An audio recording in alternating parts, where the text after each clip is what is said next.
Don't film it.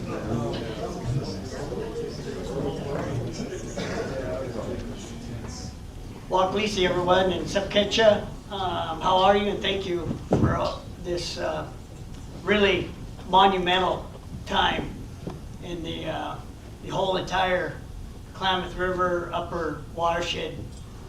Many celebrations to be thankful for, and many blessings. And in our Klamath, Modoc, Yehuskin way, we want to extend our appreciation and thanks to all of our partners and all of our people that come and help us with improving health for our most sacred lifeblood, the ambo, the water, which is the most critical resource that all of us need, along with all of our resources. So very precious, and we need to do everything possible to protect it and create it so it has cold, clean water. With me, I have our Culture and Heritage Chairman, Jeff Mitchell, Garen Riddle, that will lead us in a welcoming song, and then Chairman Mitchell will have a blessing for the food, and then we'll have all the elders first, please. No pun in that, but to get in line first for the meal, and then followed up with the rest of us. So let's try to honor that as much as we can. I appreciate that. We appreciate that. So I'll turn the mic over to Chairman Mitchell. Most ketchup. First, I want to welcome everybody here, and this is a celebration today, and I'm really happy that our tribe's leadership chose to follow this direction and have this today, because this is part of our traditional ways of how we're supposed to be and how we're supposed to treat our neighbors and our community and our guests. And so today's going to be a good day. You're going to hear a lot of good stories and talks today, but we need to start this off in the right way, and we do that through welcoming and prayer. And so I've asked my Psalmics, Mukluks, my people, Garen here, to share with you the meaning of this song before we sing it for you. And my granddaughter Jade's going to be singing with us, and the chairman. So he's going to explain what this song, how we interpret this song in English. Go ahead, Garen. Thank you. Hey, Waklisi, Gawasasas Moni Cools. Hello, my name is Garen Riddle. My Indian name is Moni Cools, which means the big badger. I introduce myself that way because it's a traditional way for you guys to know who I am and to know where I come from. So we're going to be singing a song, and this song is an old song that was sang, for maybe thousands of years. The words to this song are Howina, Howina, Winia. And what that means is that I change you and you change me. It's this exchange of energy. It's an exchange of experience, an exchange of time that we spend together learning from one another. Just the fact that we come together, we're better for that, and we walk away better people for that. It's also distinguished by when we greet each other in a good way, as well as when we depart. This song is a song that signifies the changing of each and every one of us, the changing of our system, like out in Agency Barnes. It's seen so many different changes, from being a wetland, from being agriculture, to back being a wetland again. And so this song is very appropriate for this time as we continue to change and continue to manifest these different relationships together. And this is our way of saying welcome. And this is our way of welcoming you into our homelands, into our beautiful place of prayer, and into our lives, and also into a business. For the better future of this homeland, for everybody that exists here, everybody that lives here. So that's the best explanation that I could give of this song, but this song is a very old song, and this is a time that it's appropriate to sing this song.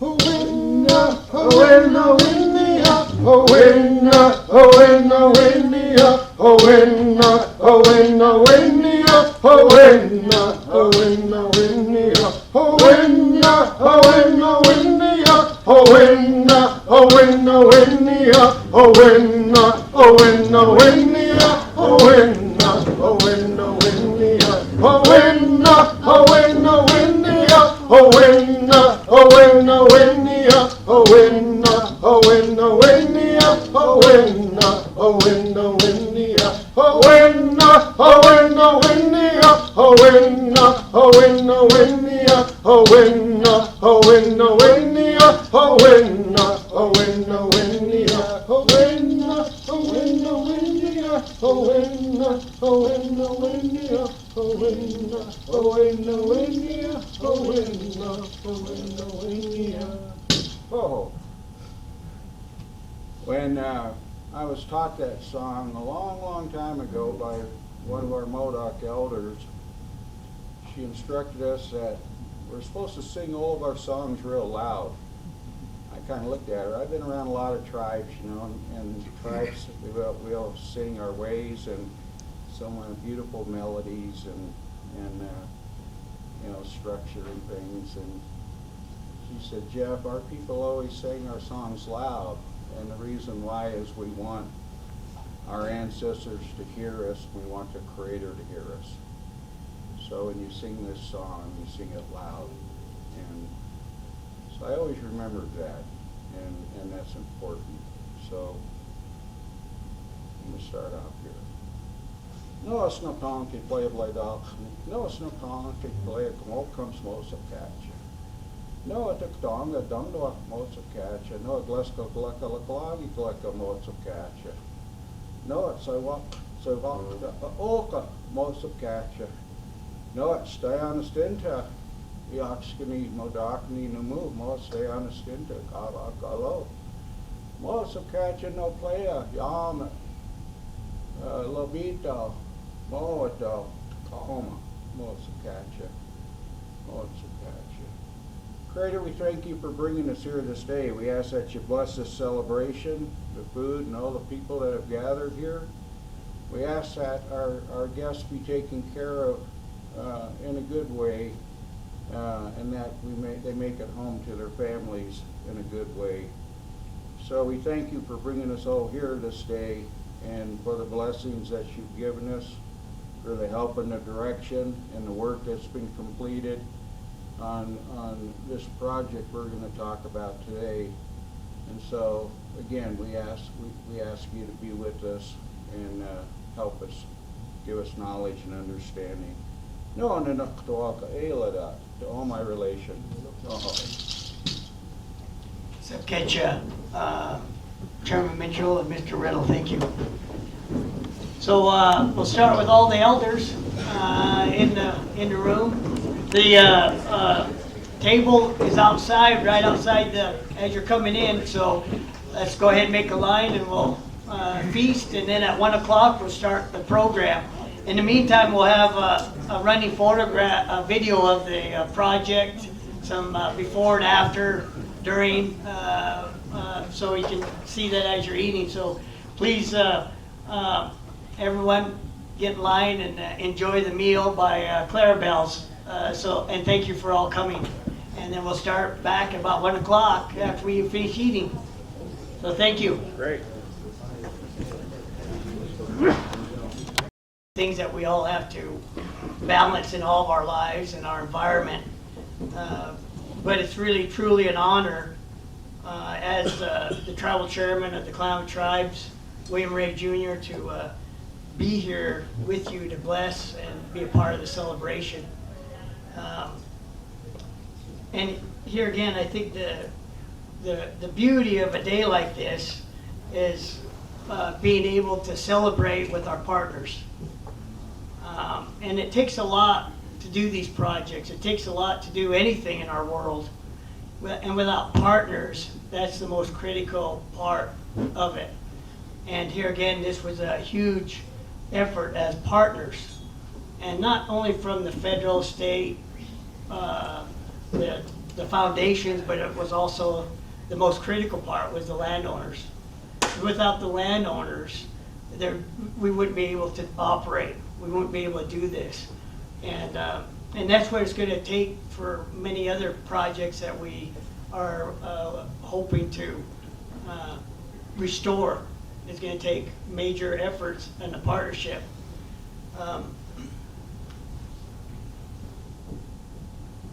There were many monumental events that happened in 2024 that I had the honor and privilege to be a part of as the chairman of the tribes. Seeing watershed and wetlands restoration projects, and the first one occurred, which was it was a very interesting day on August 28th, 2024. Up above the foundation in the house that where Culture and Heritage Chairman Jeff Mitchell and I and my wife Sherry stood while we looked at the breaching of the coffer dam at Iron Gate Dam, where the civil engineer J.C. Boyle lived right there. And it had a lot of mixed feelings about that day. Because that day meant that once those erected, then my people would lose one of our precious resources, our she-alls, the salmon, to fish again in 1909. That's what that meant. So there was a lot of mixed feelings that I felt, my wife felt, and she's Yakima Nation tribal member, and we've been blessed in our family to always have salmon. But for my fellow tribal members, that hasn't always been the case. And why these salmon are so important for us to get them up here in the upper watershed. And what reason why this is such a monumental project, which is, it occurred on December 20th, 2024, when we blessed the breaching and the ceremony that we had on that special day in our tribal way, in our traditional way. And we'll talk about that a little bit later by Chairman Mitchell about how special and how traditional that was for us to bless our water, because that's one of our the precious resource, as I mentioned before, is that sacred lifeblood. The successes are significant milestones to improving overall water quality, wetlands, first foods, restoration, and the overall health of watershed functions. Again, over here in the 14,000 acre agency barns, phase 1. And the critical part about this is that these two monumental achievements were big because it helps for the overall health of the Klamath River and the upper watershed.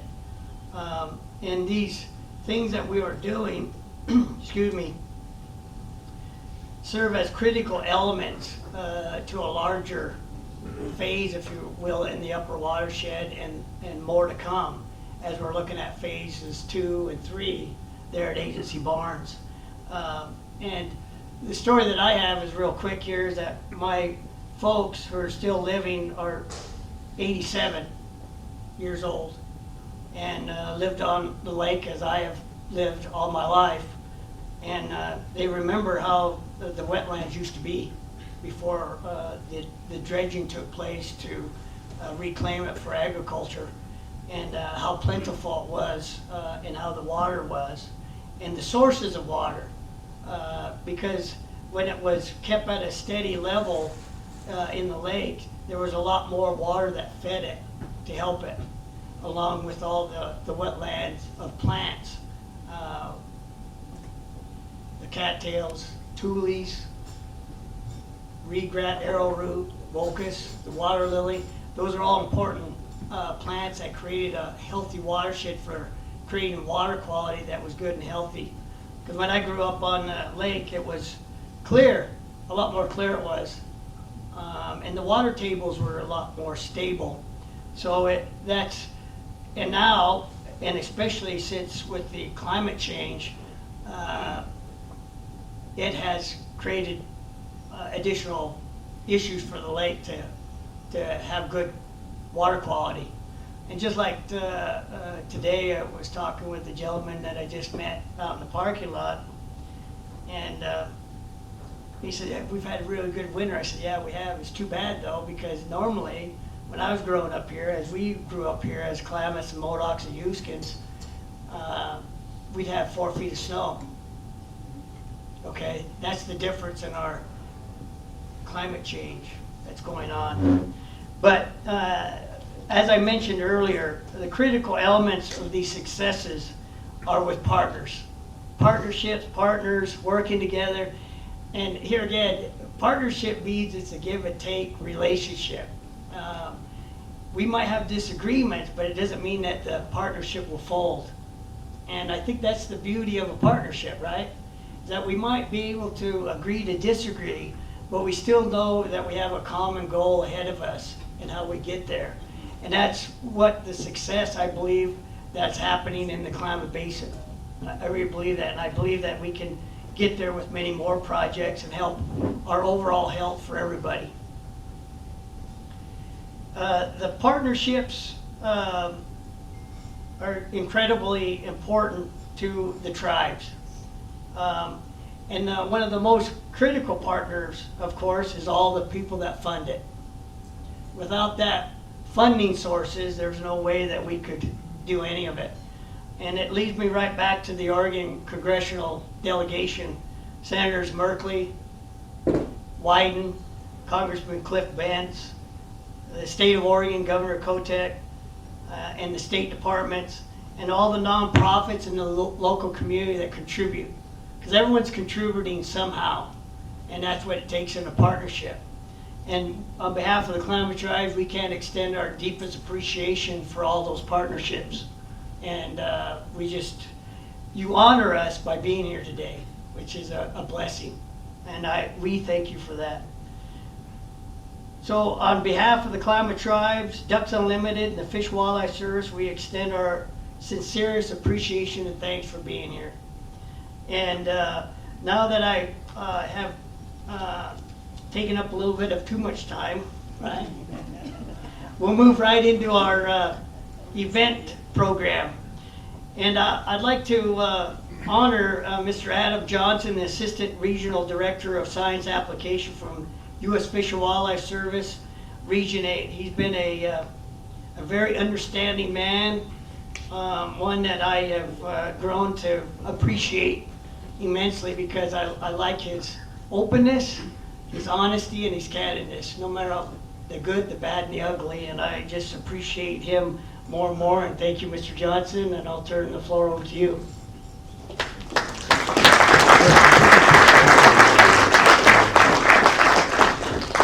Let me do it. Well, thank you very much, Chairman. I really appreciate that introduction. So, hi everyone. My name is Adam Johnson. I'm with the U.S. Fish and Wildlife Service. First of all, I want to thank Chairman Ray. I want to thank the Tribal Council. I want to thank Chairman Mitchell.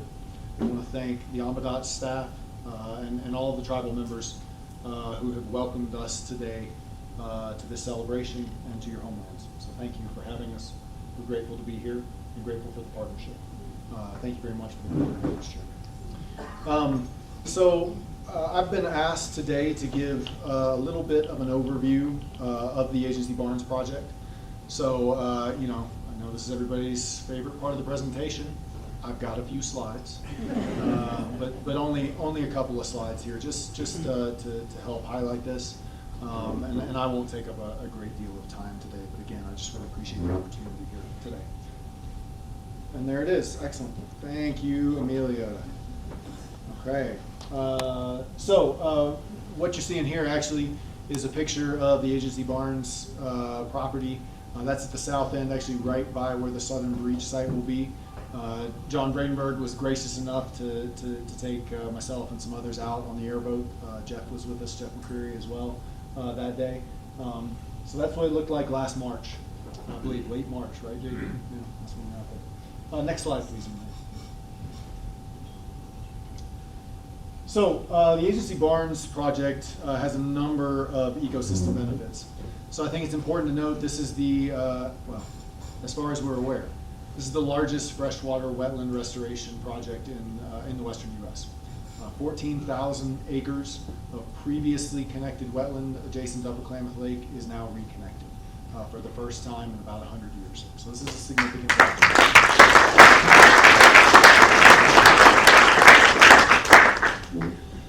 So this will greatly increase, approximately doubling the available habitat for endangered lost river and short-nosed suckers in Upper Klamath Lake, this nearshore habitat that is so essential to the recruitment that is hindering the recovery of the species. It also provides access to historic habitat for salmonids, the Chinook and the steelhead as they return home after so many years, as Chairman pointed out, as well as native trout here in the upper basin. So we're very excited about that. It also improves wetland function, and that's going to help improve water quality, which is good news, I think, for all species, as well as the communities that rely on Upper Klamath Lake. We're going to have increased access for recreation, so you're hunting, you're fishing, you're boating. All of these things are just wonderful benefits of this project. The agency barns reconnection is also going to greatly increase water storage in Upper Klamath Lake. We are going to have an additional 73,000 acre feet of storage in the lake. And that comes with challenges as well. We don't want to oversell this. But where else in the western U.S. are we creating such a significant amount of water storage in such a water-limited landscape? So this is a real benefit there as well. It's also a major piece of a bigger picture. All right, this is a 14,000 acre wetland. But we removed dams, the largest dam removal in U.S. history. We've invested hundreds of millions of dollars, federal and state dollars, into restoration in the Klamath Basin. So there's a lot of work still to do. This is a huge piece of an ecosystem restoration puzzle that we believe is going to benefit the species, it's going to benefit our tribal partners, it's going to benefit farms and ranches, and it's going to benefit the communities here in the Upper Basin. Next slide, please. We'll quickly go through just a short history. Many of you all in the room can probably tell this story better than I do. The entire area within the Upper Klamath National Wildlife Refuge was historically wetland, and it covers about 23,000 acres in total. This 14,000 acre wetland piece that we just reconnected is, as you can tell, about half of that. So this was diked in the early 20th century for farming and ranching. And it continued to be farmed and ranched until subsidence made that infeasible. And so from the 1940s through the 1990s, this ranching occurred, and then it was acquired by the Bureau of Reclamation. We used it for pump storage for a time. And then those pump storage operations ceased for a number of reasons, and then shortly thereafter, the refuge acquired this land. So in 2005, there was a plan that was put together that was articulated between TNC, the Bureau of Reclamation, and the refuge that basically envisioned a future in which this 14,000 acre wetland was reconnected. So 20 years ago. For those of y'all who are keeping track, it was about the same timeline when somebody came up with the good idea of removing 4 dams from the Klamath River. So this is a significant project on par and long gestating, just like that. There were a number of other pieces that occurred here thereafter, but I think the really important pieces are that we were able to work with some landowner partners, as Chairman pointed out, to put some of this land into easements. And then there was a portion of the land that was donated, and with that, all the pieces were in place. And then thanks to some gracious political support, particularly from Senators Merkley and Wyden, the funding came along and the stars aligned for us to reconnect here this year. Next slide, please. So as Chairman mentioned, this is phase 1 of the project. So our partners at BCI, working with Ducks Unlimited, have done a massive amount of restoration, and the reconnection occurred starting on December 20th. It will be completed, hopefully, fingers crossed, sometime in the next week with the second breach. And that will end the phase 1 investment. Phases 2 and 3 will include, and you'll see on a map that I have on the next slide, it will include the return of 7 Mile and 4 Mile creeks and restoration of those creeks in their historic beds. And this will improve water quality. and it will continue to improve habitat for anadromous species, as well as suckers here in the upper basin. Last slide, please. And this is just a map of the project area. You can see phase 1 there in the lower portion. On your left is approximate high water for the habitat, an average high water, an average low water there on the right-hand side. You can see phases 2 and 3 in the northern portions, and those orange and green lines are the projected sites of the return of 7 Mile Creek to its historic bed. So with that, I am going to wrap up here by just once again saying thank you to the tribes on behalf of Director Williams, on behalf of our regional director, Paul Souza, who were unable to join us today. I also want to recognize and thank my colleagues at Bureau of Reclamation and NOAA Fisheries.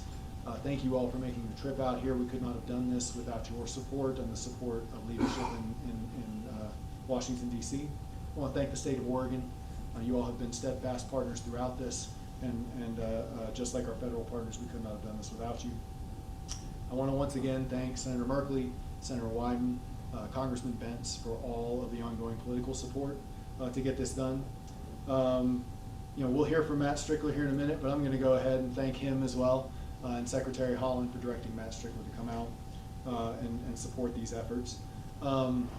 Also want to make sure that I'm thanking our partners in the agricultural community, both on the project and those off project. Thank you all greatly for your support, contributions. I know there are still a long ways to go and questions to be answered, but we couldn't have done this without you all, so thank you for that. And last but certainly not least, thank you greatly to Ducks Unlimited. You guys have been excellent partners, and thank you to BCI. You all did all the work, and all the good ideas in the world and all the funding in the world don't mean a hill of beans if we don't have good partners who can actually implement the work. So thank you, BCI. Thank you for all your work being out there today. Thank you, folks.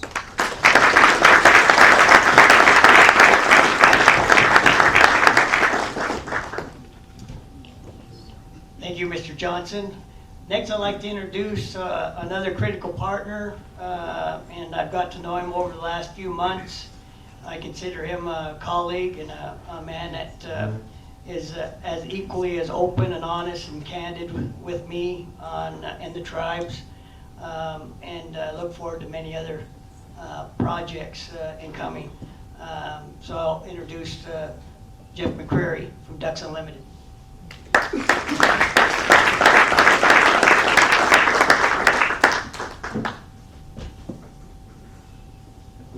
Thank you, Mr. Chairman, council members, Klamath Nation, friends, partners. Ducks Unlimited, if you're not familiar with us, we're a nonprofit conservation organization. Our mission is to conserve, restore, and manage important habitats for North America's waterfowl, other wildlife, and people. And we do that in a variety of ways. We specialize in the on-the-ground implementation of wetland restoration and enhancement projects. We have staff of biologists, scientists, and civil engineers that make the seemingly impossible look easy and simple at the end of the day. And I want to touch on 3 points that I think are noteworthy and will echo a little bit what Adam and Chairman Ray have already said, but I think it's important to say that. The first thing is that celebration is really important, which leads me into the second thing. Conservation is hard work. This is why you have to celebrate, because there is decades of toil to get to a day like this where we can appreciate some hard work that's being done. When I look around the Klamath Basin, and I don't live here, and I have the privilege of being able to work with some amazing people that have been born here, or that their families have been born here, or that their ancestors from time immemorial have found this place home. But I look around the landscape and I see a landscape that's been highly altered from what it used to be. This was a wetland-dominated landscape in the middle of the desert. We had several 100,000 acres of wetlands, and most of those wetlands are now isolated from their hydraulic source, from the lake, from the river. And we see that throughout the upper basin here. So the importance of reconnecting and restoring these areas is vital. And I'd make an argument here as an ecologist in general that the health of the system is what's going to drive the health of the community. And when I look at what the health of the system looks like, it looks like Chwam and Koptu, salmon, water birds, all wetland dependent species have a hard time getting across a levee into the habitat that they require. And so taking down some of these sites and key locations and reestablishing some of these natural processes is really critical. In some cases, you're not going to do that. You're not going to punch a hole in a levee. You're not going to take a dam down. But can you recreate the conditions in which these fish and these other wildlife, they don't know the difference. They don't know if a person opened a gate or turned on a pump, but they know that the habitat's there. And so how can you balance this restoration work with this enhancement work that's out there?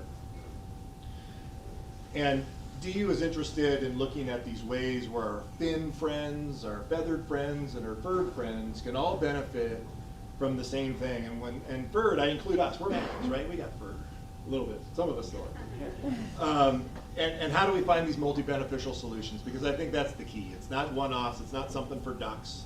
It's something for fish. It's something for birds. It's something for people. And when all of these things can combine together, that's where we get the greatest effect. So when we talk about hard work, what does that look like? This is what it looks like. But here's some numbers. For phase 1 of this project site, 300,000 cubic yards of material was moved. Some of that was moved by the world's largest amphibious excavator that was custom built specifically for this project by a bunch of those guys in the back of the room.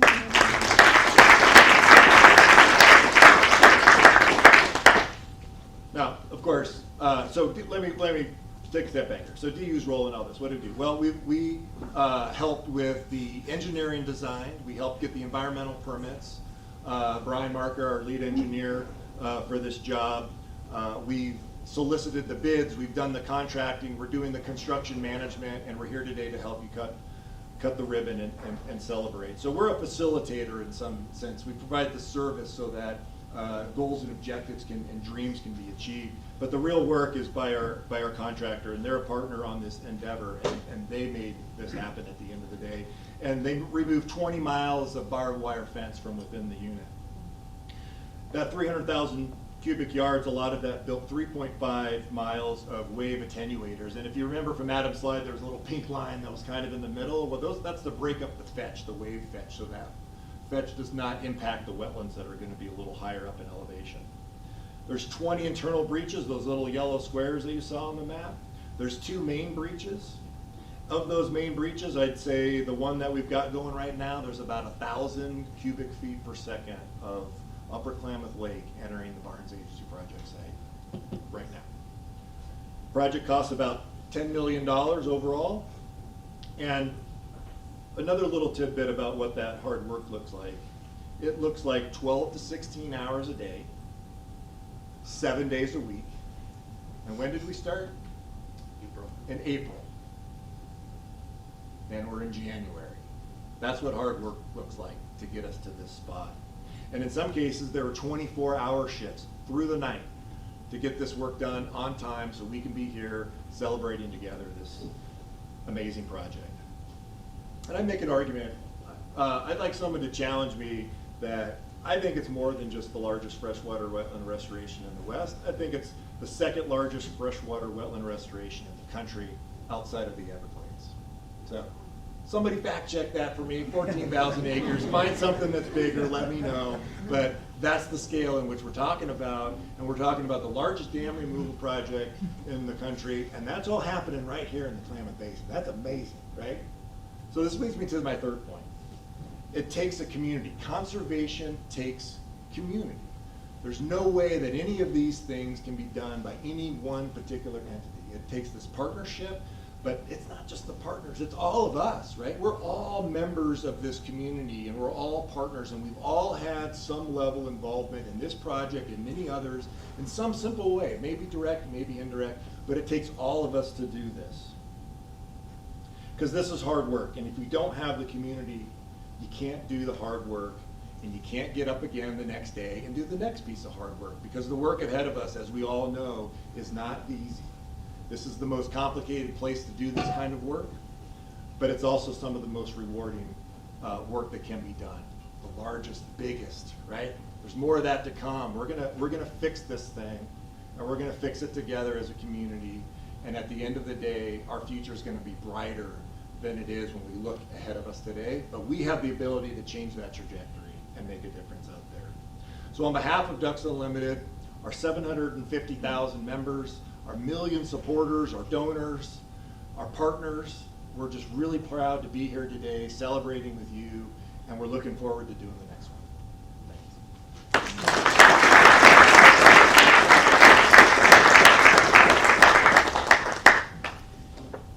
Thank you, Mr. McCreary. The next I'd like to introduce is our Culture and Heritage Chairman, Jeff Mitchell. And he's been a mover and shaker for many, many decades in the tribe. And Subketcha, a big mover in dam removal. Spent a good 20 years or 30? Long time. And here again, we were together down there when we was honored to be in that spot of the coffer dam breach at Iron Gates on October 28th, along with knowing that the salmon had passed a couple of those cameras on October 5th. It's amazing dates that if we as humans kind of step back for a minute and let the natural processes of Mother Earth take over, it's amazing how fast she can recover herself. And so I want to warmly welcome our Culture and Heritage Chairman, Jeff Mitchell, to talk about the H.C. Barnes Restoration Blessing Ceremony that we had on December 20th.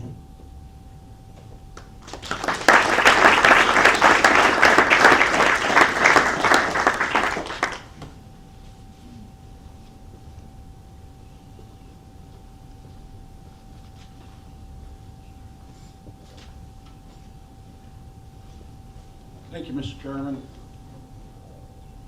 This is something a little new for me, and it comes from all those decades of being drug around here in the basin by a few of the folks in the room, I think. I don't know. As we're trying to work on some of these issues. Today's a day of celebration, and Klamath, over the years, we've worked hard at trying to find opportunities to get to the places we all wanted to be.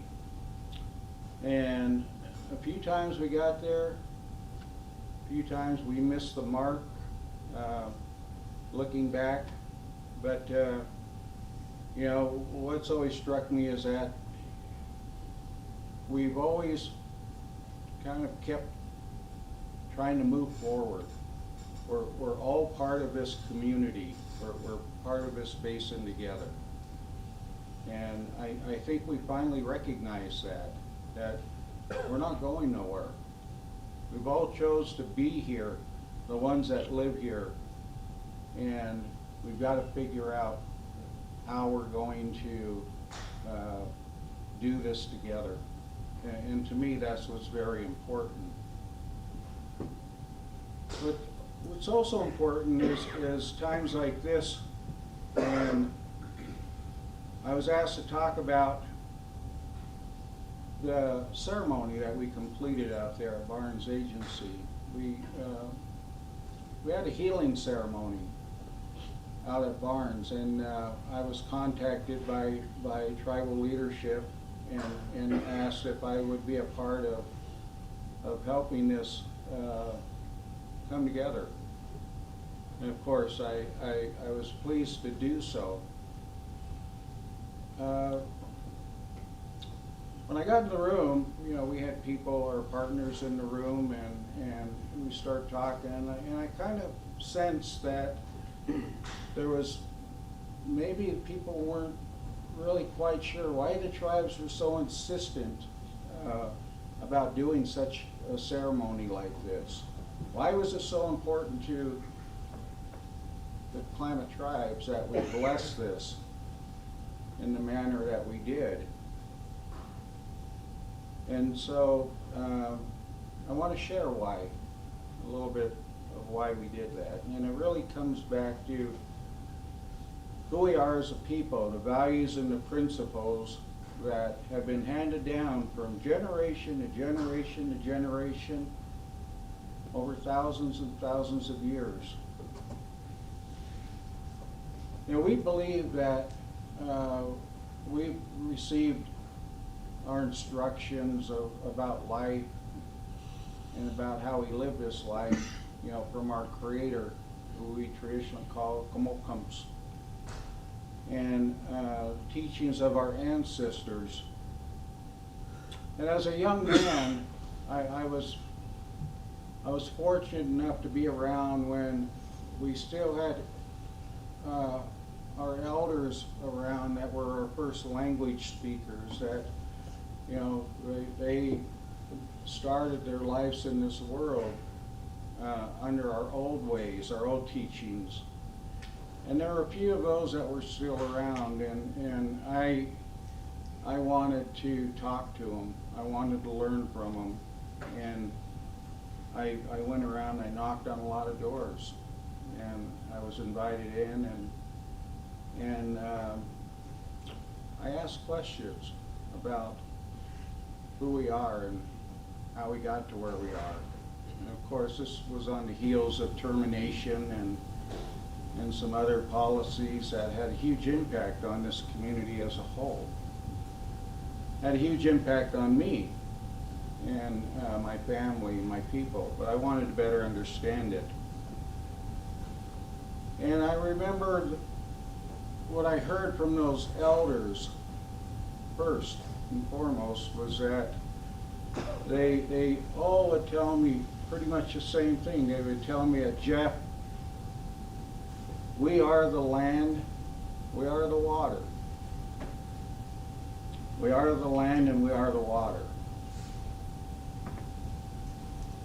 And I would sit there and I would think about that. What does that mean? And I would keep prodding for more answers. And they would tell us that the Creator had placed us here and had given us an abundance of all these resources to live by. And my people didn't practice agriculture. We didn't have to, because everything came from the land around us. Came from the water, came from the mountains, came from the forests, came from the marshes, the lakes. Those were all gifts that the Creator had provided us. And in that instruction he said, I'm giving you this, but you have a responsibility to take care of that, to be stewards of that. Those were the things that they initially taught me, is that we cannot be separated from this land. It's in our DNA, it's in our blood, it's who we are, simply is who we are. You know, as I continued talking with them and trying to understand more of our values and principles as a people, I learned that that as the land and the water goes, we also go. And what they shared with me is that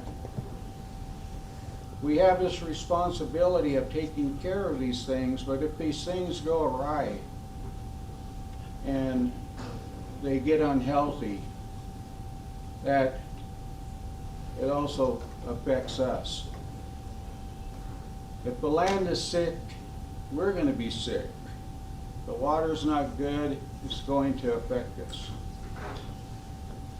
And, you know, I thought about that. What does that ultimately mean? Well, we've been talking about change that's occurred over this last 100 years here. And boy, there's been a tremendous amount of change, hasn't there? To the hydrology, to the forest, to the land, to the lakes. And some of that started, very early, not long after we signed the Treaty of 1864. And it started on the reservation up here. You know, at first the government tried to see if agriculture would work up here on the reservation, and because of our elevation and because of other reasons, you know, it wasn't really suitable for growing much up here, although there were a few things that did grow. But what they discovered was that it was great cattle land, great pasture land up here. What a lot of people didn't know is that besides the timber industry, which was the tribe's leading business, it's what our economic base really was derived from, was timber. And over 80% of a reservation of 1.2 million acres was prime ponderosa pine forest. The second leading business was cattle. Our people, every family up here, had a ranch at one time and ranched and ran cattle. I grew up as a young man getting up every morning and going out and feeding cows. I grew up moving pipe. You know, I grew up living that lifestyle that I look around this room, and I know many of you also, you know, have lived that life. And that was a direction that the government had pushed the Klamath Tribes into, and a lot of the change in hydrology started at that time, when they were taking these actions with us. They were also changing hydrology and moving things in directions that we didn't fully understand how that was going to impact us all in the long run. And there's a lot of things that have happened like that, that we look at, things that have happened that we didn't fully understand the consequence of those, but yet here we are today. Back to what I was saying about lands being sick and water being sick, and how that affects our communities. Well, it's affected all of our communities. It's affected all of our peoples, whether we're tribal, non-tribal. We've all suffered because of that. It's taken a lot from all of us that have lived here, and considering the beauty that surrounds us here and everything that we've had, it's still here, and I can tell you it's fixable. We can fix this if we want to. We can fix it. It's a choice that we have to make ourselves. But like the chairman said and others earlier, it takes partnerships. It takes us working together to achieve those kinds of results. And I look around the room, and some of you, we've spent maybe hundreds, thousands of hours in meetings over decades and decades talking precisely about this. But we look at our communities and how unhealthy we've become in that sense. The other thing that I was told by my ancestors, and maybe the most important piece of this, is that if you can heal the land and heal the water, you heal the people. That's a saying that was taught to me a long time ago. You heal the land, you heal the water, you can heal the people. And I believe that. I believe that with all my heart. If we can fix these things, you know, we can heal as a community. We can do the things that drive us forward. We can live the lives that we want to live. We can have strong, vibrant communities, healthy communities, but we have to find that balance. You know, one of the things that's talked a lot about today is tribal ecological knowledge, TEK. I had a person ask me a while back, you know, how I define TEK. And I said, well, I really define it as common sense. That's what TEK, I can sum it up in that way, common sense. My ancestors a long time ago, by living on this land the way we did, this land taught us and it showed us how everything functions. And by watching and learning those things, we also learned how our relationship should be with this land. And a lot of it just boiled down to common sense. And sometimes I wonder where in the heck all of our common sense is gone when we do some things out here. But on the other hand, you know, I do believe that there's enough people that care that we can get back to where we want to be with healthy communities and healthy watersheds and healthy lands. So when it came around on this particular project, when we reached that milestone, you know, the tribe was insistent that we give thanks. And we do it in the manner that we've been instructed to.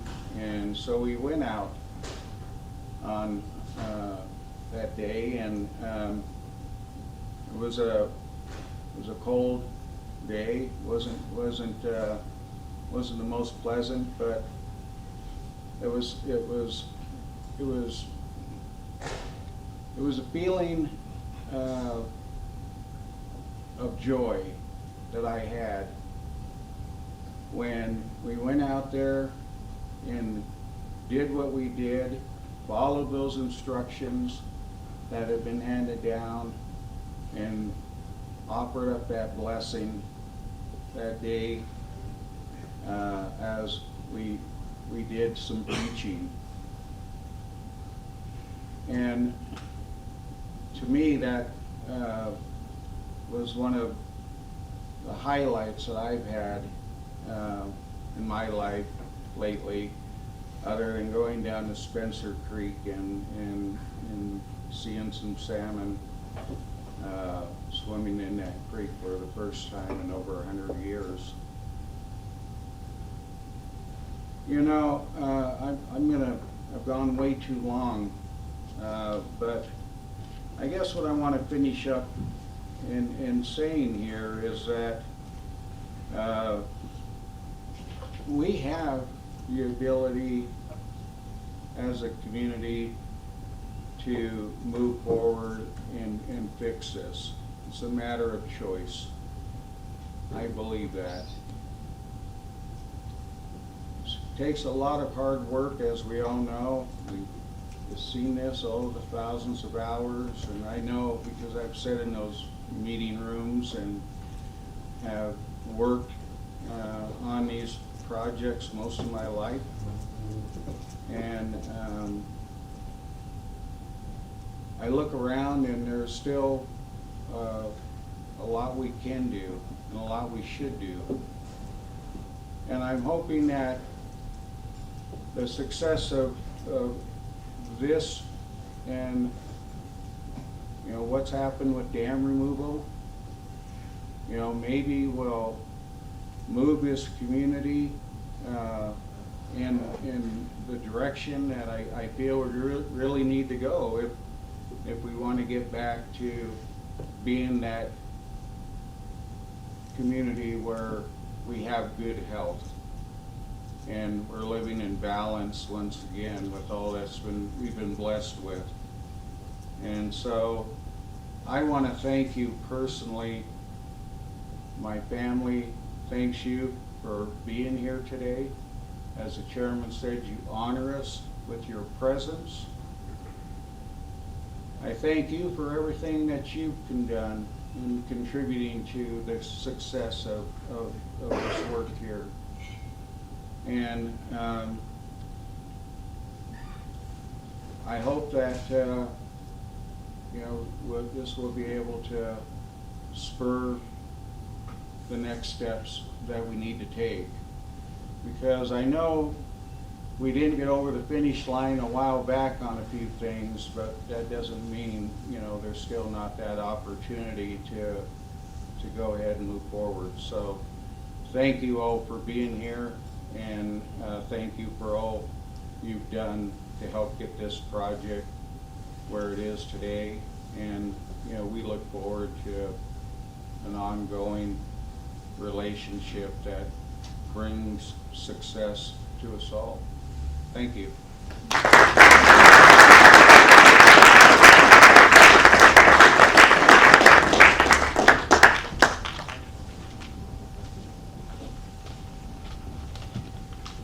Thank you, Culture and Heritage Chairman Jeff Mitchell.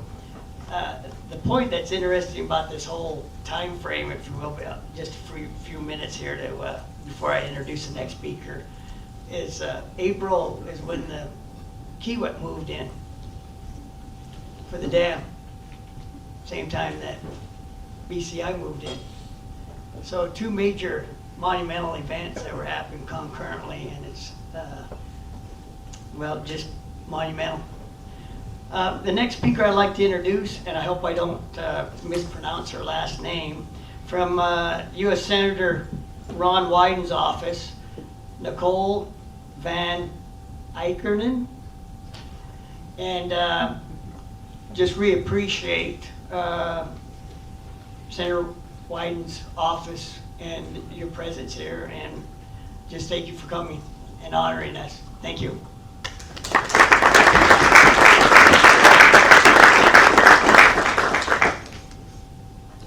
You did a great job with my last name, which is not easy to pronounce. I have a statement from Senator Wyden that I wanted to read today.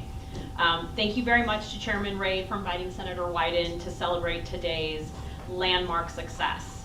He wishes he could be with you to commemorate the West's largest freshwater restoration right here on the ancestral homelands of the Klamath people in Klamath County. In a sentence, today marks a watershed win for a watershed that's key to the health of the entire Klamath Basin. Agency Barnes marks another huge win for the Klamath Basin and stands out as a testament to the teamwork in Southern Oregon, combining the brainpower, goodwill, and Oregon Way dedication of the Klamath Tribes, Ducks Unlimited, community partners, and the federal government. Your success ripples out to benefit residents and visitors alike who will enjoy the reconnection of these 14,000 acres of historic wetlands with the northern arm of the Upper Klamath Lake. And of course, other beneficiaries include the waterfowl migrating along the Pacific Flyway and the chwam and the koptu, so essential to the Klamath Tribes' culture and life. The Senator sends his heartiest congratulations on today's watershed win. Thank you.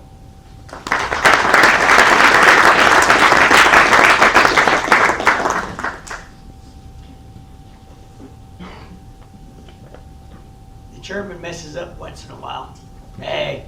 I forgot that we had a video right after the agency Barnes, but we will definitely play that as soon as we get through. Because we have Mr. Matt Strickler online here. at 1:45.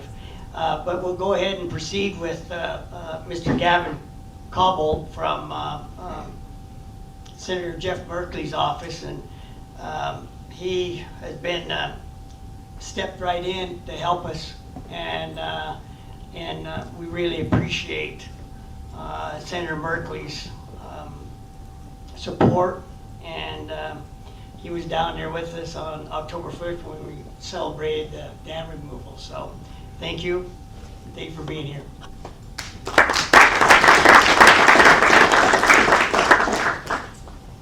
Hey folks, Gavin Coble, like the chairman said, Senator Merkley's Central Oregon Field Representative. I'm the Nicole for Senator Merkley, so that's the easiest way to remember that. Thank you all for of course, the invite and having us here today, Mr. Chairman, and as well as the ceremony on the 20th, which was incredibly special, so thank you. Like Nicole, I have a statement from my boss. They're sorry they couldn't be here today. But we do, of course, want to pass on these words. Greetings. Today we gather to celebrate levee breaches at the Agency Barns Restoration Project, another historic milestone in our shared commitment to protecting and strengthening the Klamath Basin's diverse communities, wildlife, and delicate ecosystems. Over a decade in the making, these breaches will bring back over 14,000 acres of historic wetlands in the Upper Klamath National Wildlife Refuge to serve as vital habitat for migrating waterfowl, endangered Chihuahuan cockatoo suckerfish, the threatened Oregon spotted frog, and other unique species that call this region home. As chairman of the Senate Interior Appropriations Subcommittee, I was proud to secure $162 million through the bipartisan infrastructure law specifically dedicated to restoring ecosystems and enhancing drought resiliency work in the Klamath Basin. $13 million of which I announced in October to complete restoration of these Agency Barns wetland units. But we would not be where we are today without the determined partnership of the Klamath Tribes, Ducks Unlimited, and the U.S. Fish and Wildlife Service. The foundation you built together was essential to realize one of the largest wetland restoration initiatives in America.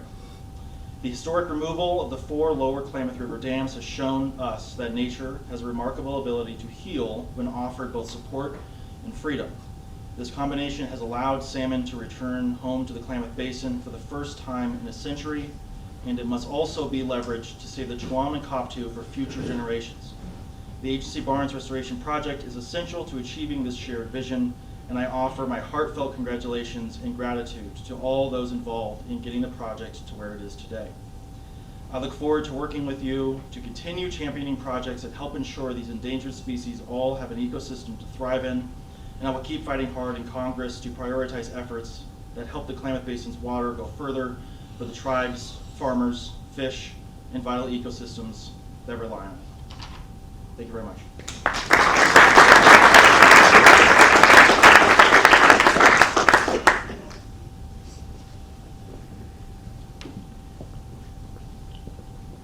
Thank you.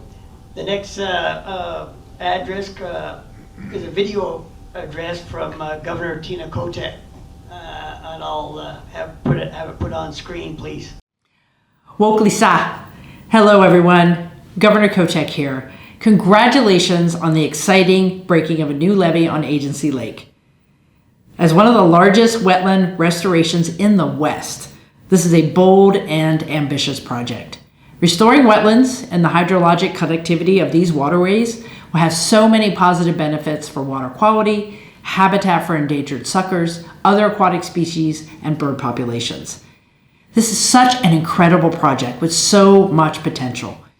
It's going to be amazing to look back in 10 or 20 years or even sooner and marvel at the ecological benefits of this restoration. This is an incredible moment for Oregon and for future generations of Oregonians. Mosep Kacha. Thank you to the Klamath Tribes, the U.S. Fish and Wildlife Service, Bureau of Reclamation, Ducks Unlimited, and the many local, state, and federal partners who made this historic moment a reality. Congratulations.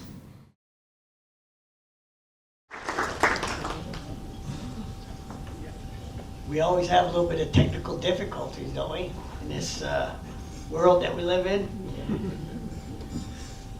Well, we'll see if we can get it a little bit better with Mr. Matt Strickler, the Deputy Assistant Secretary for Fish and Wildlife, and Parks from the U.S. Department of Interior, and he'll be doing his address virtually.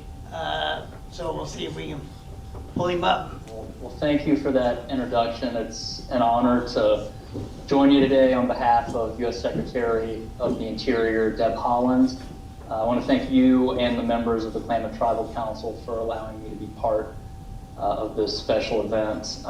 It's great to see so many familiar faces out there. I'm sorry that I'm not there in person. I wish I could be, but as you all know, the Biden administration is coming to an end, and very little official travel is happening at this point.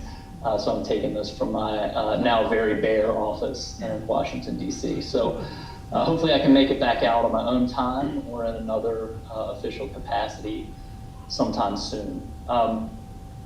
Today's celebration has been a long time coming. The Agency Barnes Wetland Restoration and Reconnection Project is one of the first things I learned about when I started working on Klamath Basin issues for the Secretary more than 3 years ago. And as you all are quite aware, the vision and preparation for all of this, culminating with the breach, predates my involvement in this by many, many years. So first, I just want to say congratulations on what is really an amazing accomplishment to the Klamath Tribes who have pushed for this to happen for such a long time, to the U.S. Fish and Wildlife Service and its patron saint, Senator Jeff Merkley, who have made it a top tier priority for investment, and to Ducks Unlimited for their steadfast partnership, and of course to BCI Contracting for actually getting out there and moving the dirt around. 14,000 acres of restored wetlands adjacent to Upper Klamath Lake, one of the largest wetland restoration projects ever in the Western United States. This is critical for fish, for birds, wildlife, and of course the culture of the Klamath Tribes. It's simply incredible. I'm so proud of the work that you all have done together, and I'm excited to see phases 2 and 3 unfold, and I know you all are as well. I just want to give a quick shout out before I forget, while we're doing accolades to my friends Adam Johnson and John Bradenberg with the U.S. Fish and Wildlife Service. Guys, I'm really sad to be leaving this work next week, but I am so happy to know that you are there as the driving force behind the restoration effort for the Interior Department. You make us look good every day, and it's been a pleasure to work with both of you, so thank you.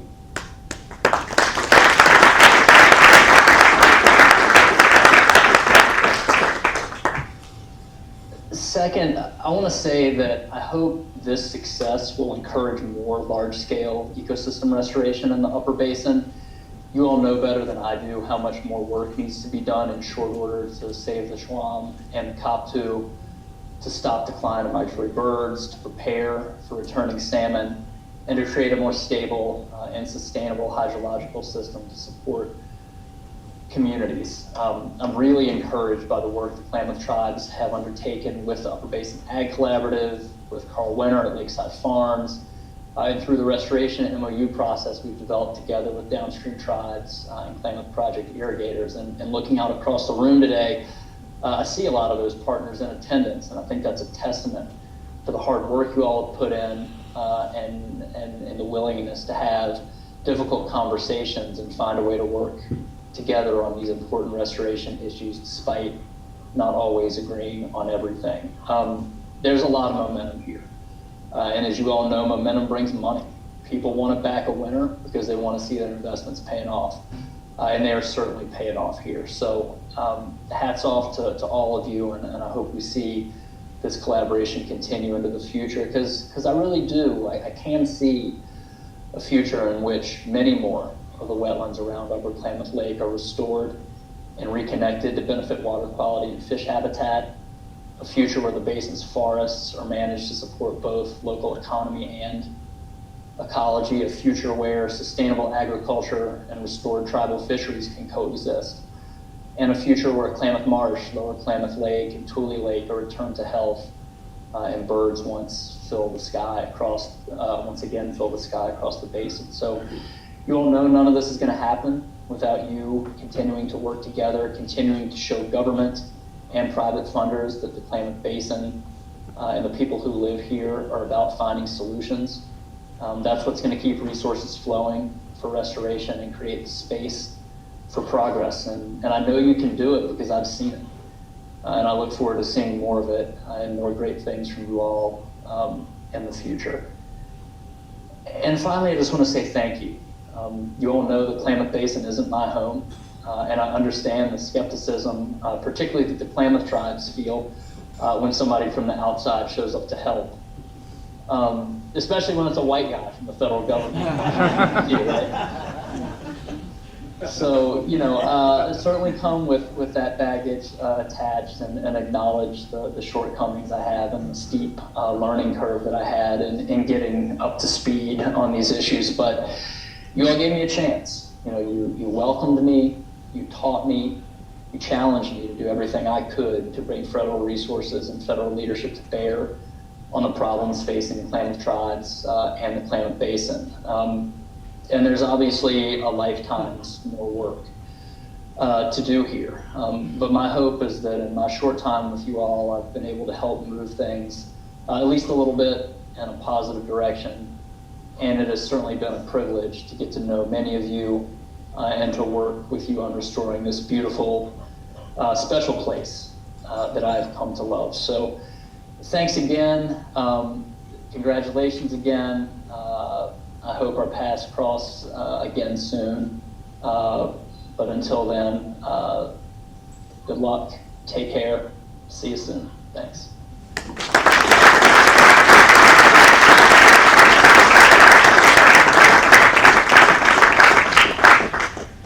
Thank you, Mr. Strickler. It's been an honor and pleasure to work with you briefly. And thank you for all the support over the time that you spent to making a lot of these projects happen for us, so, and your collaboration. So again, thank you.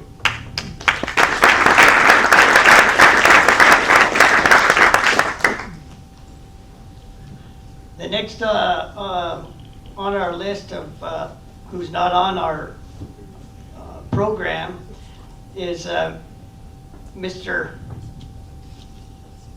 John Watts from the Bureau of Reclamation.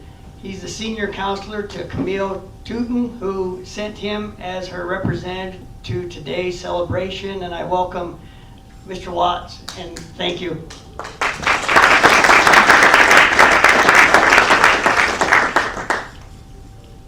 Thank you very much. And I first of all want to say I'm deeply honored and moved to be invited by the tribes and by the council and your members to share in the celebration today. Thank you for the honor of inviting me. And also Lainey Paquin, who is here with me as our Deputy Regional Director for the California Great Basin region, and all the reclamation team in the region. We are honored by your invitation. Thank you very much, sir. And I'll be very brief. I want to say that when the chairman began these remarks, the very first thing he said was, "We are here to celebrate partnerships." And they made me smile, because the thing I've been hearing the last few weeks all the time from Commissioner Tooten is the most important thing we can do in the last few weeks of this administration is to go out and celebrate our partnerships. So I think if the chairman and the commissioner are thinking alike, there's probably something good in that thought. And thank you, sir. And it's really nice to be here with you all to celebrate our partnerships. I just want to say that. And I also sense that there's potentially a little bit of a deepening of our partnerships here, and others have referenced this. The real hope here is that in this basin we can find a way to move forward together, all of us. And today is a day of celebration because of a real milestone. Something's been taken away from the lake, is being restored. We have some real hope for the future, the swam and the cockatoo and the other wildlife that depend on the lake. That is a real source of hope. There are other things happening in the basin, all sorts of Inflation Reduction Act funding, the passage by Congress of the Klamath Power and Facilities Agreement Support Act. It's a moment where there's a potential of us all getting better together, which is a real hope in this basin, and if we can lean into that spirit, that's something to really to really celebrate. And so for the partnership and the potential deepening of partnership, for me, it's about heart. And I just want to take this moment to celebrate being here with all of you, our partnerships, this moment of heart. Thank you.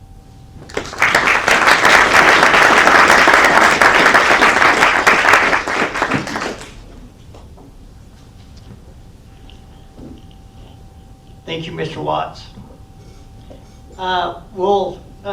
Before we get into honoring our partners and closing remarks, I'd like to go ahead and play the video that should have happened earlier.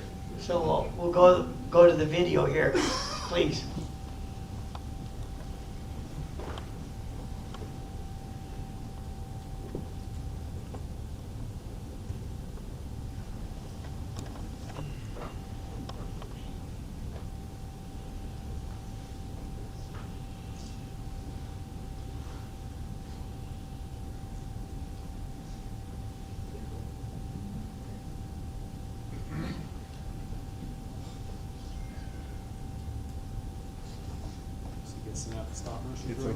It's going to Europe and back, and across the world, back to here.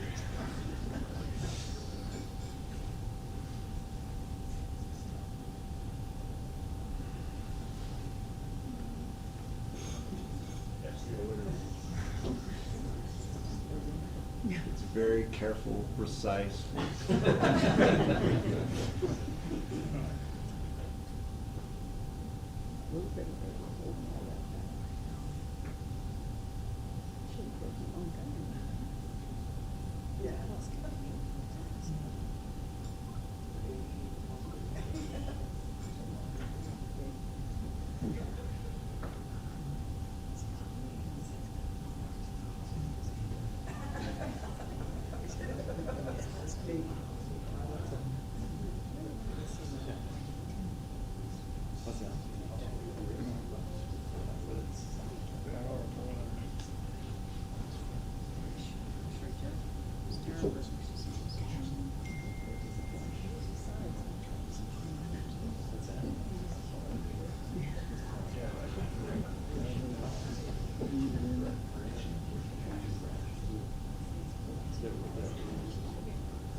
Do you know about what the elevation differential was between the inside and outside? Well, it's about 3.5 feet.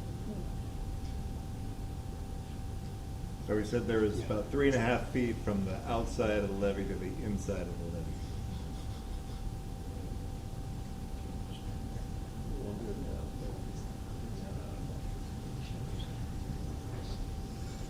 It'll take about a week.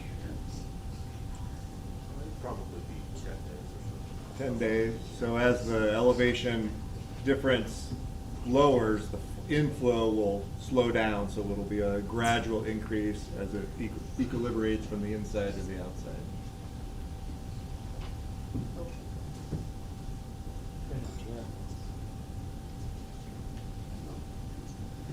So they've just shared, so they're tracking, BCI's tracking it, the interior, the water level in the interior is up a 1/2 foot just as it's. So that doesn't mean a half-foot lower on the outside, to be clear. It's just the water on the inside. The water on the inside's up a half foot since yesterday. So with that it won't come all the way, obviously we don't want it to overtop the levee, so it'll come up of that 3.5 feet, 2.5 feet or so, be about a foot of freeboard, is that right, Brian? Yeah, around the exterior, it'll just map, it maps the exterior. So approximately another 1.5 foot to come up into it.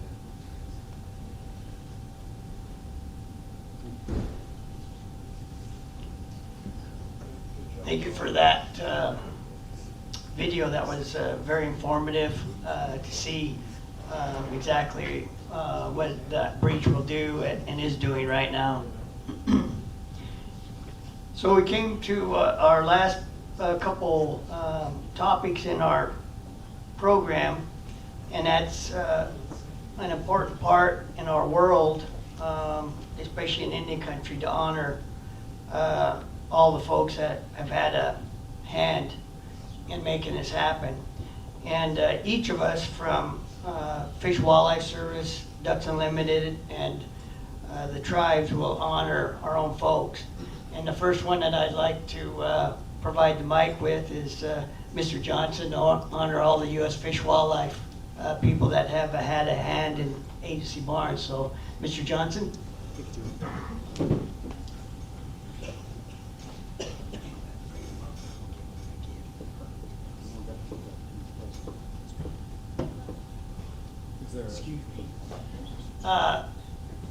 These are what we're going to honor people with, and then we have gifts for everyone.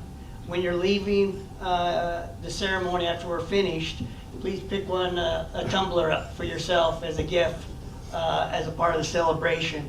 But we want to honor everyone first with the gifts of the tumblers from the organizations, from Fish and Wildlife Service, Ducks Unlimited, and the Klamath Tribes. We'll do that, and then we'll have some final remarks by myself, and then we'll close. Thank you.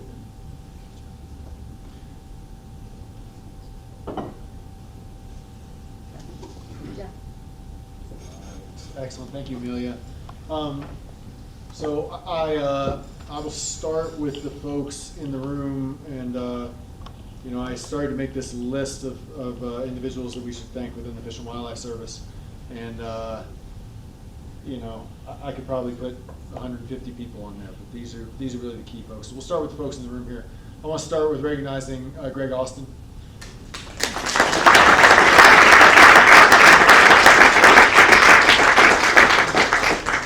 So Greg's the former refuge manager for the Klamath Basin National Wildlife Refuge Complex, and worked a lot of years on this. And then right when we were about to get it done, he quit.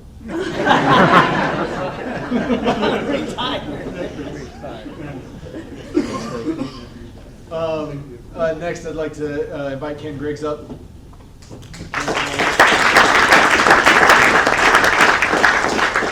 So Ken has been the deputy project leader down at the refuge. He is now in Greg's role as the project leader, and Ken's just been essential to this effort and supporting Greg throughout, so thanks, Ken.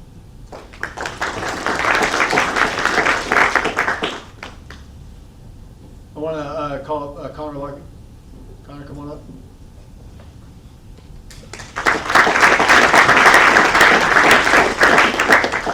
Connor's worked really hard, also one of the refuge staff, worked very, very hard to support everything that we've been doing here and making sure that we're able to access sites, get all the data that we need. So Connor, thank you so much for all your work. I want to thank John Bradenberg. John, come on out.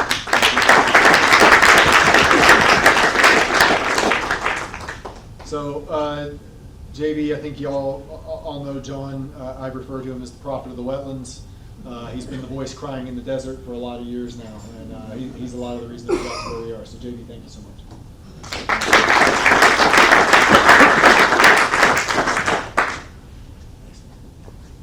So I also want to recognize Liston Case, who is here. Liston is one of our staff members who has worked very hard on getting the contracts done. He is also a Klamath Tribal member.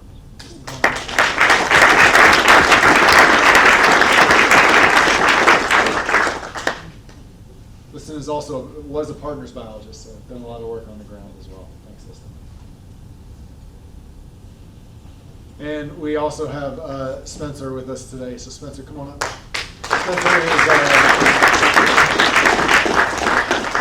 Spencer is our archaeologist. I think a lot of you have worked with him closely, and he has overseen the archaeological survey work on a lot of our restoration work. So Spencer, thank you so much for being here.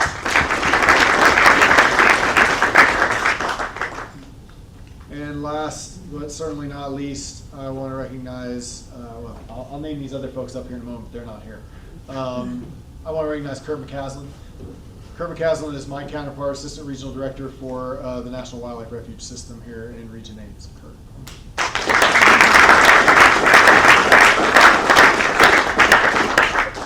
Kurt's unhappy, he thought he was going to get off the hook.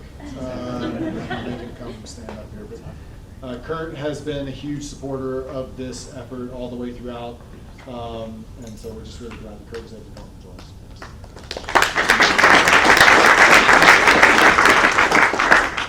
I don't think I missed anyone who joined us today from the Fish and Wildlife Service. So in addition to those folks, I also want to thank Mike Johnson, who manages Klamath Marsh Refuge.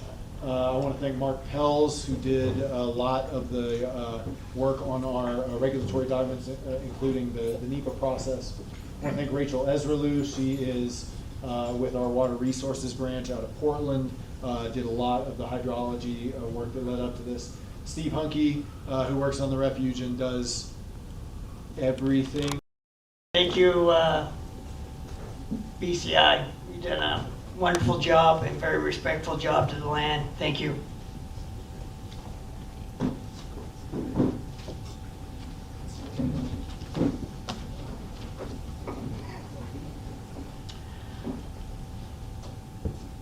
Of course, we have a very outstanding staff in the Klamath Tribes, and we couldn't get along without our staff and all the work that they do and all the changes that they have to make in midstream, and I can't express how much I appreciate all of them for working with me and the Tribal Council and the general managers. So the first one I'd like to introduce, who retired, who was a principal mover and shaker on behalf of the Klamath Tribes, is Mark Buettner.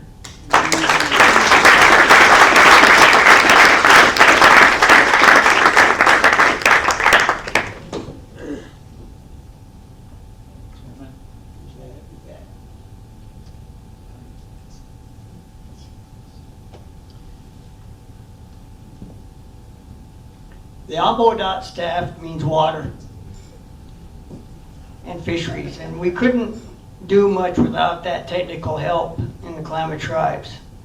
And so in our Indian way, of course, as I mentioned earlier, that honoring is a very vital part of our world. And she stepped in behind Mr. Buettner when he retired, and has done a very good job for us, and I want to recognize Alta Harris. Please come up.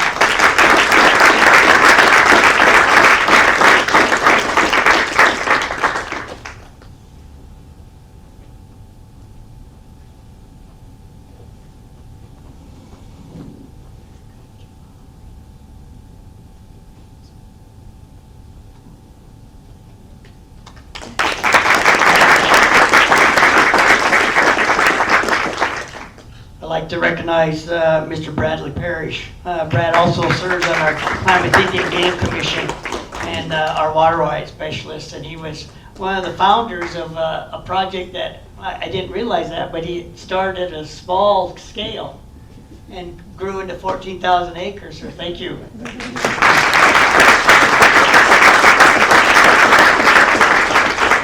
Mr. Chairman, we screwed up earlier. We forgot about somebody as we sit around the table as knuckleheads. Charlie has been with us this summer to join this project and has been a true inspiration to all of us.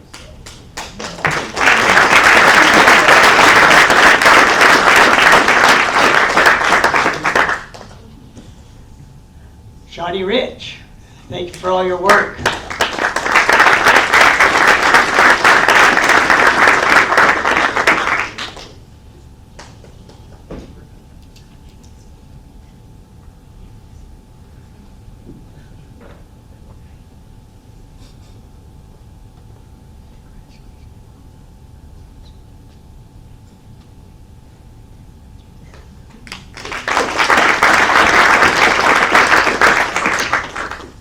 Lottie Riddle, my summocks. Come on up, please.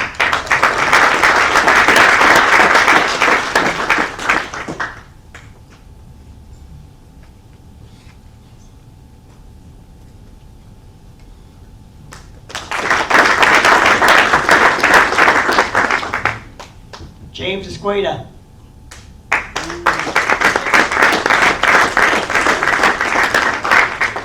James slipped out. Okay, we'll make sure to grab him a tumbler, please, Alta. Thank you. Irving Kirk Senior, Junior, sorry.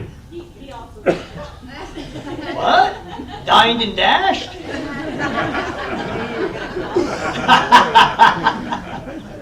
Chelgi busted up. Tessa, is it Shelby? And Tessa wasn't able to come. Okay, good. So you have you better just stand up here.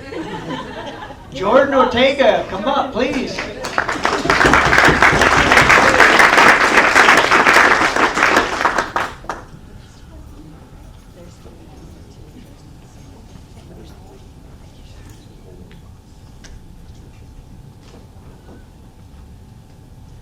Mark Martin.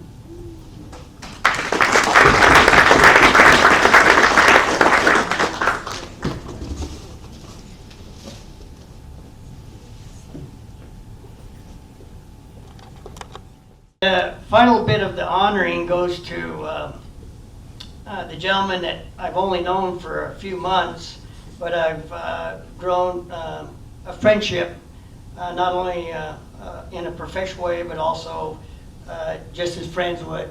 And I wanted to honor each of them in our Indian way as friends. On behalf of the Tribal Council and myself as the chairman, Jeff McCreary.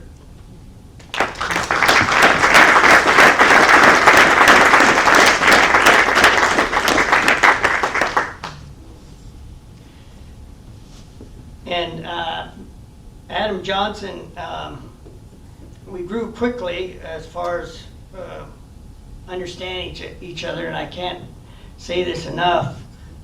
It's refreshing because I, believe it or not, was a bureaucrat. I spent 4 decades being a bureaucrat, and it taught me a lot about service and servicing our publics, and especially whenever I see the poor folks down in Southern California with the fires, because I spent 4 decades in front of a dozer as a dozer boss. And here again, very important work that we're all doing, and so I understand a lot.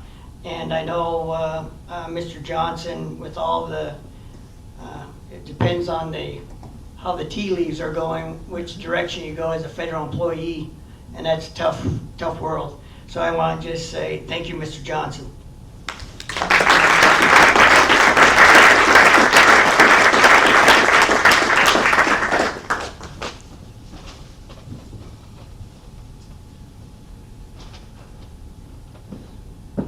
Our final 2 awards in giving in our Indian way, and these are all things that goods that my wife Sherry and I put together. So these come right from the heart.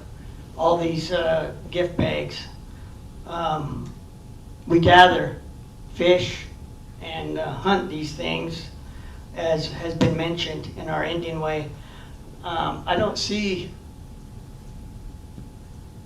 him here, so I may make sure to get it, but he came out and did the ceremonies on December 20th as he did this morning.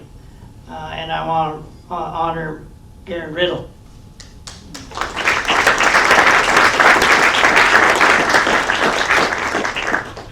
We have a gift bag for him on behalf of the Tribal Council and the Tribal Chairman. So is Garen here right now, or is he? No? It's his wife's birthday, so. Oh, okay. So, Clarence, if you don't mind, we'll get it on his desk, please. Yep. Thank you. You bet. You bet.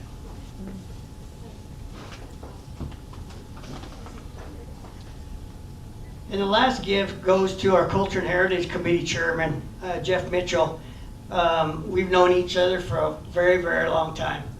And here again, he has always stepped up whenever I've asked him, especially on the area of culture and moving us forward in that area and honoring our traditions. So I can't say enough, Sepkecha Samox. Jeff Mitchell.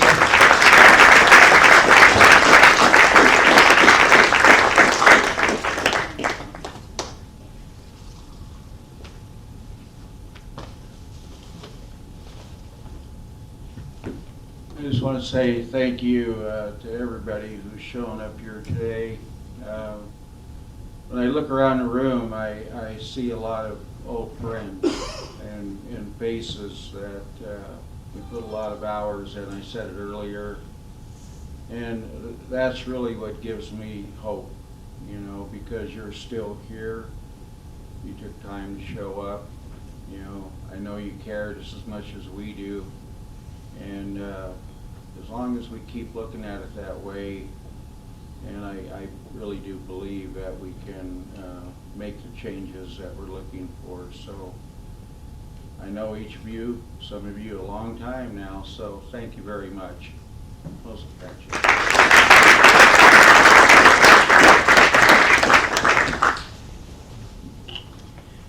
And the final one that are here includes the public affairs from the Klamath Tribes. Please stand. Ken Smith and Here they go. Mr. German. Thank you. And I know I don't want to disrespect anyone, so any of the staff here that I haven't recognized, Rochelle, please stand. She's our emergency management specialist. Are there other tribal staff that I didn't recognize?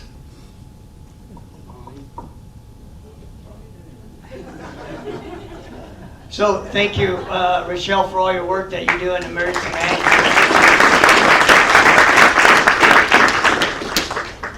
And I want to say, most of Ketcha, thank you for coming and honoring us in this important first of many celebrations.